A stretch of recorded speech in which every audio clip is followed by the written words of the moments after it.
Bismillahirrahmanirrahim. Assalamualaikum warahmatullahi wabarakatuh.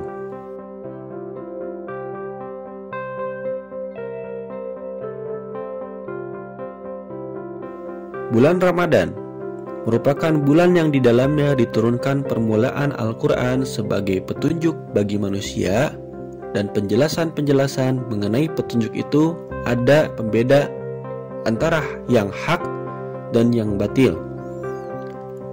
Karena itu, barang siapa di antara kamu hadir di negeri tempat tinggalnya di bulan itu, maka hendak ia berpuasa pada bulan itu. Dan barang siapa sakit atau dalam perjalanan lalu ia berbuka, maka wajiblah baginya berpuasa sebanyak hari yang ditinggalkan pada hari-hari yang lain. Allah menghendaki kemudahan bagimu dan tidak menghendaki kesukaran bagimu. Dan hendaklah kamu mencukupkan bilangannya, dan hendaklah kamu menggunakan Allah atas petunjuknya yang diberikan kepadamu supaya kamu bersyukur. Quran Surat Al-Baqarah ayat 185.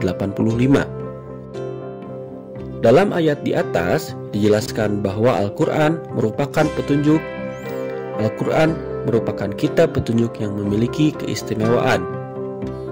Selain kitab penyempurna dari kitab-kitab Allah yang diturunkan sebelumnya, juga sebagai mukjizat Nabi Muhammad SAW. Bulan Ramadan ini menjadi mulia karena Al-Quran diturunkan di bulan ini. Oleh karenanya, Ramadan juga dikenal dengan istilah Syahrul Quran.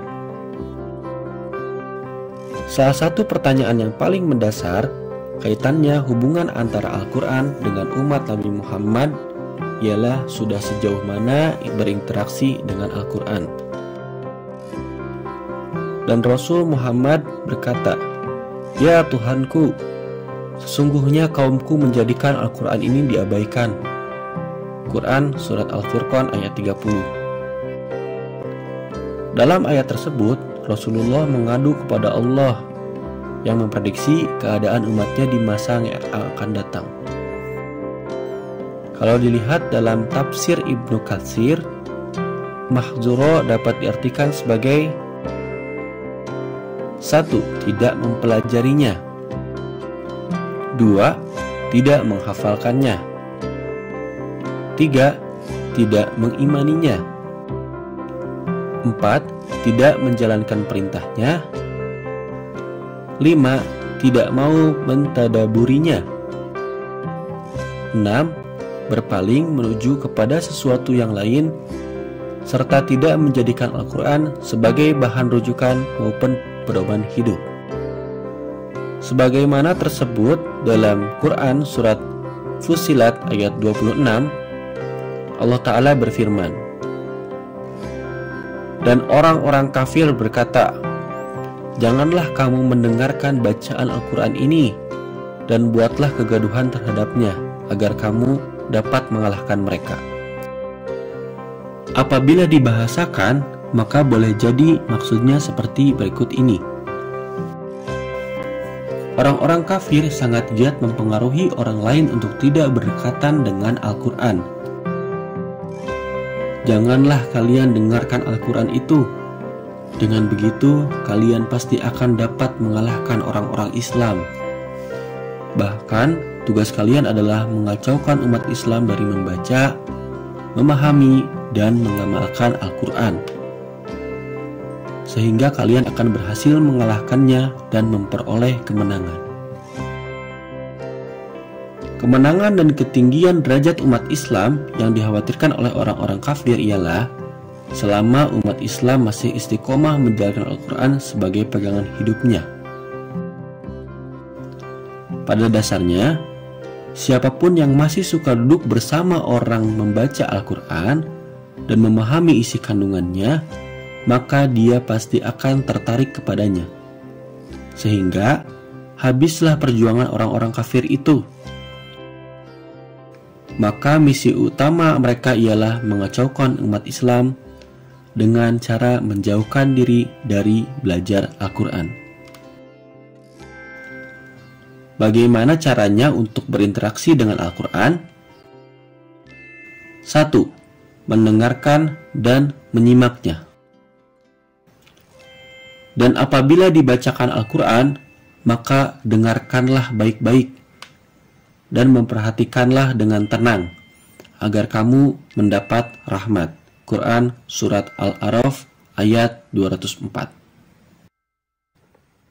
2. Membaca dengan tartil. Dan bacalah Al-Quran dengan perlahan-lahan. Quran Surat Al-Muzammil ayat 4. Dalam hadis juga disampaikan bahwa orang yang mahir dalam membaca Al-Quran akan bersama para malaikat yang mulia. Selain itu, diriwayatkan juga bahwa Al-Quran dapat menjadi syafaat di hari kiamat bagi orang-orang yang suka membacanya. 3. Menjaga dan menghafalkannya. Sesungguhnya, seorang yang tidak ada di perutnya sedikit pun Al-Quran adalah seperti rumah rusak atau hancur. 4. Mentadaburinya. Maka, apakah mereka tidak memperhatikan Al-Quran, ataukah hati mereka terkunci? Quran Surat Muhammad ayat 24. 5. Belajar mengajarkan dan mendakwahkan. Tidak wajar bagi seorang manusia yang Allah berikan kepadanya Alkitab, hikmah dan kenabian, lalu ia berkata kepada manusia, "Hendaklah kamu menjadi penyembah-penyembahku, bukan penyembah Allah."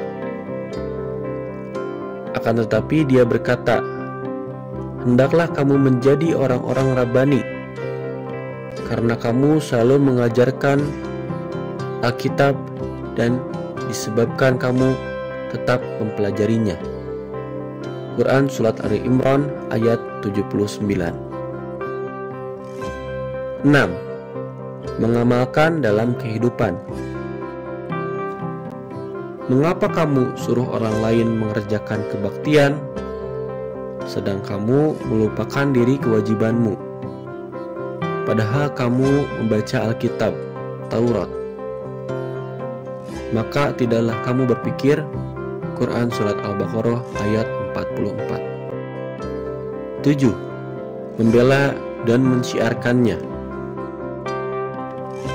Demikianlah perintah Allah, dan barang siapa mengagungkan syiar-syiar Allah, maka sesungguhnya itu timbul dari ketakwaan hati. Quran Surat Al-Hajj ayat 32. Apa saja keutamaan membaca Al-Quran? 1. Mendapatkan pahala berkali lipat. 2. Mendapatkan ketenangan hati. 3. Mendapatkan syafaat di hari kiamat. 4. Berada bersama para malaikat. 6. Diangkat derajatnya oleh Allah Subhanahu wa Ta'ala. Terima kasih. Wassalamualaikum warahmatullahi wabarakatuh.